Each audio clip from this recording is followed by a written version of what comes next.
right hand side. So this side, maybe I want to type the boy is.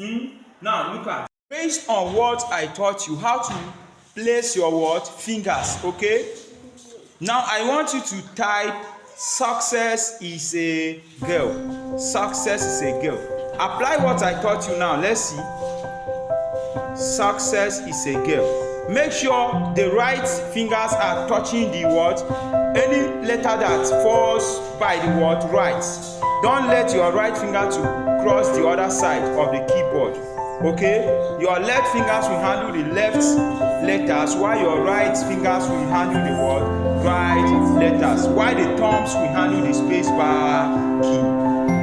Focus there, focus there.